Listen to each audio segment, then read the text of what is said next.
Alright everybody, how we doing today? Dudes and dudettes and fellow countrymen, lend me your ears! And countrywomen. It has begun! From Reuters, Gaza death toll reaches 23 in second day of escalation.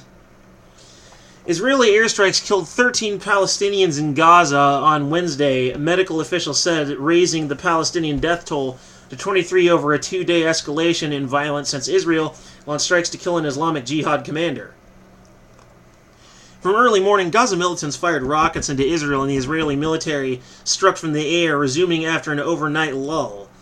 There were reports of injuries, but no deaths inside Israel, where the military said it shot many of the rockets down with air defenses. The bodies of 6 people were brought to Gaza's Shifa hospital in Texas, and ambulances early Wednesday. As relatives wept and screamed, medics and witnesses said there were civilians who lived in densely populated neighborhoods.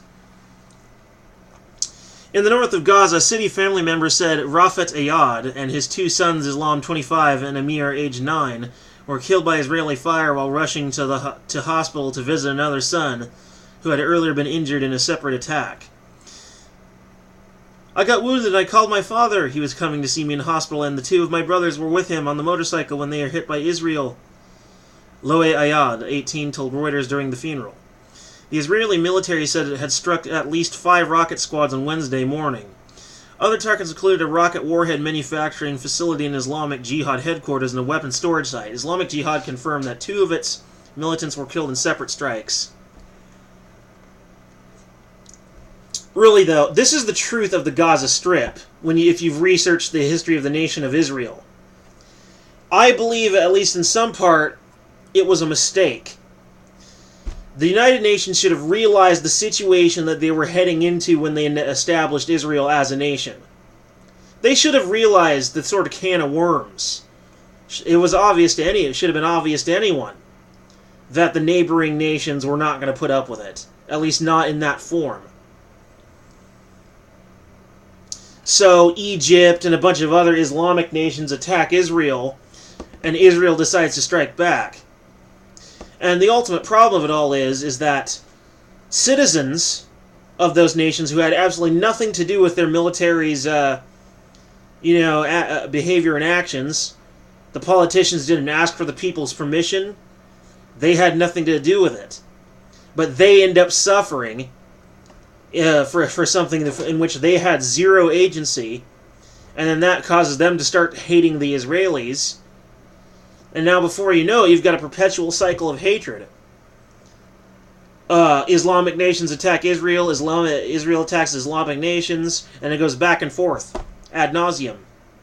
And people's lives are ruined, destroyed, family members murdered, bad times for all. This is the problem with politicians. They're thoughtless. They want quick, easy solutions because they're lazy fucks who can't be bothered to consider the consequences. Their general level of conscientiousness is literally sub-zero. But as diplomatic efforts go forward, the fighting, the worst in months, erupted on Tuesday after Israel killed Baha Abu al-Attah, a senior commander of the Iran-backed Islamic State jihad militant group, accusing him of masterminding and planning attacks against Israel. In the response to the killing of Atta and his wife, Islamic Jihad fired about 200 rockets into Israel on Tuesday, resuming on Wednesday morning. We will not allow the enemy to return to the policy of cowardly assassination under any circumstances, said a statement by the Joint Command of Palestinian Armed Factions. The Joint Command includes Hamas, the much larger Islamist group that controls Gaza. But while Hamas appeared to be giving the green light for Islamic Jihad to continue, the larger group did not appear to be launching rockets itself, a decision that could reduce the likelihood of the violence escalating further. Hamas and Israel have managed to defuse previous confrontations and to avoid a full-scale conflict for the past 5 years, following 3 years in 2008, 2014, and in the past. Israel has held Hamas responsible for rockets fired by any group in Gaza. But this time it appeared to be avoiding Hamas targets. UN Middle East peace envoy Nikolai Mladenov said he was very concerned about the ongoing and serious escalation between Palestinian Islamic Jihad and Israel, following the the targeted killing of one of the group's leaders inside Gaza yesterday. The indiscriminate launching of rockets and mortars against population centers is absolutely unacceptable, must stop immediately, he said. Good, good, good! For once I actually like something that the UN has to say. But no, both sides in this Israeli conflict are in the wrong in one way or another. They're all hitting civilian targets. They're all being inappropriate. And really, it is partly the UN's fault because, again, they were the ones who opened up the can of worms. And now the botulism is spraying all over the place because the can was infected. They missed the bloat. Yeah, so one of these days I'm going to have to explain some of my bizarre metaphors to you guys, because they may not necessarily make sense.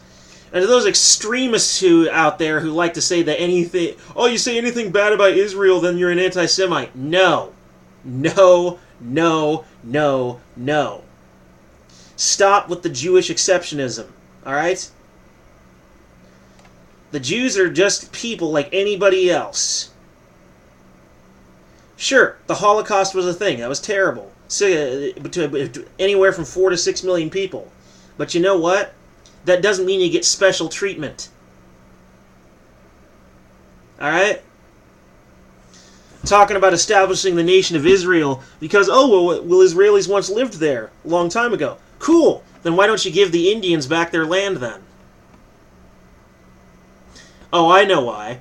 Because the favoritism is largely due to dispensational Christianity, which, we can't give the Indians back their land because they're dirty heathens. Dirty pagans who don't deserve anything. They're sinners and they deserve nothing but hellfire. Ugh.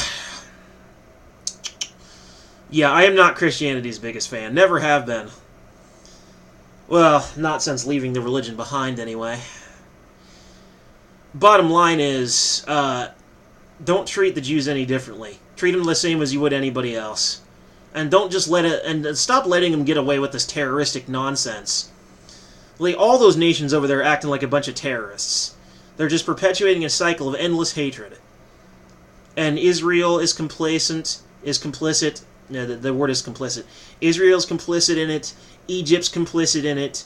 They're all complicit in an endless cycle of terrorist-like attacks on one another. It's ridiculous. I'm sorry, but you know what? The U.S. should just pull out their foreign aid of Israel. No more. We are washing our hands of this behavior. We will not be accessory to this kind of militant terrorist attacks on other nations, where you're bombing and missiling and rocketing civilian targets. You know, we should wash our hands of it because it's bad behavior. As long as we're paying Israel and Israel keeps doing it, we say nothing, we're an accessory to the crime. Just like if you help someone commit a murder, then you're an accessory to murder. It's the same deal. America is complicit and is an accessory to war crimes. Period. That is not anti-Semitic. That is simply politics. Sirens and explosions. The rockets from Gaza sent Israelis rushing to shelters and towns near the Gaza border and deeper in the country, with air raid sirens going off as far north as Tel Aviv and missiles striking Israeli highways and towns. The Israeli military assembled armored vehicles along the border with Gaza, though ground incursion into the territory seemed unlikely at this stage. Prime Minister Benjamin Netanyahu said that Israel, having killed the Islamic Jihad commander, was not interested in a broader conflict. We don't want escalation, but we are responding to every attack against us with a very sharp attack and response. Islamic Jihad best understood that now rather than when it's too late for it, Netanyahu said. In Gaza, schools and most government offices remained closed for a second day, as were schools in much of southern Israel. Israel captured Gaza in a 1967 war and withdrew troops and settlements in 2005. The territory has been controlled since 2007 by Hamas, while under an Israeli security blockade, also backed by Egypt. The blockade has wrecked Gaza's economy, and the United Nations says its 2 million residents have only limited access to electricity, clean water, and medicine. Yeah, this situation sucks. because they refuse to stop attacking each other, and they're just going to keep fighting and fighting until neither side even exists anymore. They're literally just going to end up annihilating each other before long. Now, as to the Israeli situation, as whether Israel should be a state, well, here's the thing. While the Jewish people were wandering the world looking for a place to settle, that's where a lot of their historical abuses did in fact take place. There was a small community in Alaska that was willing to accept, the Jews to come there and become a part of Alaska, which I would have been okay with. Then maybe people would actually take Alaska seriously. Because a lot of the time, people from Alaska don't get any higher offices because, well, how can you be considered a reasonable candidate for president if you've only ever led, less than 1 million people, It's the least populous state in the Union. Admittedly, it would be harsh for them there, but at least no one would be trying to kill them.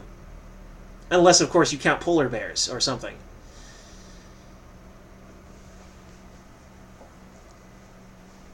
Bottom line is, initially, the UN attempt at creating, the two-state system, one Palestine, one Israel, that might have been acceptable. At least for now. But you annexed Palestine, and you use essentially manifest destiny, that was on the part of, Ben-Gurion.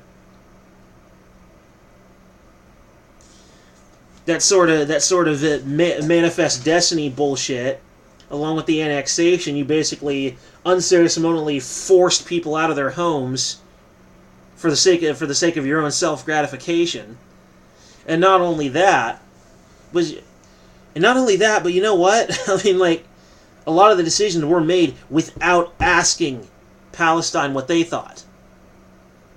It's nope, we're not going to consult you. We're just going to take your nation away from you, and we're going to use force, and we're going to use the threats of death and violence, and rape and whatever else.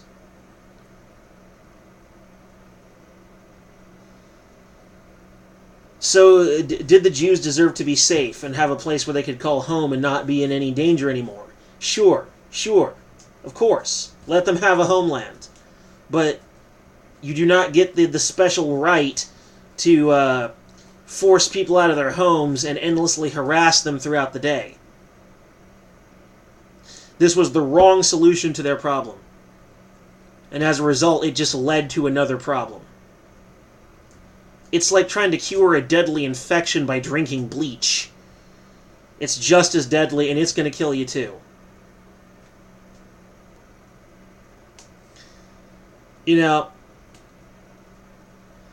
There's a reason why some folks are anti-Semitic. Of course, it's ridiculous to think that they're especially evil because other people have been this evil before. Now, of course, this video is going to be highly controversial because, some extremists who are so super, super pro-Israel are going to come in and go, oh, you racist, oh, you evil Jew hater. I'm not an evil Jew hater. I just think that their approach to establishing an Israeli nation and their treatment of their neighbors has been absolutely appalling. And you know what? I don't think America should be accessory to it. Change your ways, Israel, or we're not going to pay for shit, is how it should be done. Be a good neighbor or you don't get no more money. Enough with this shit. Negotiate a peace. Stop killing each other.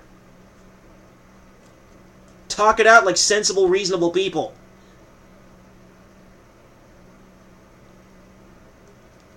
But is someone like old Benjamin Netanyahu going to listen to reason? No. You kidding me? If that guy's reasonable, then I'm a fucking banana. Eat me. I'm good for you. I got lots of potassium. Anyway, that's my piece about Israel. In that there is no peace, and there probably never will be until things change. Negotiate a peace, and stop treating your neighbors like shit. And just go on with your lives. Stop acting like a bunch of terrorists. And that goes for the Arab nations too. Anyway, Peace.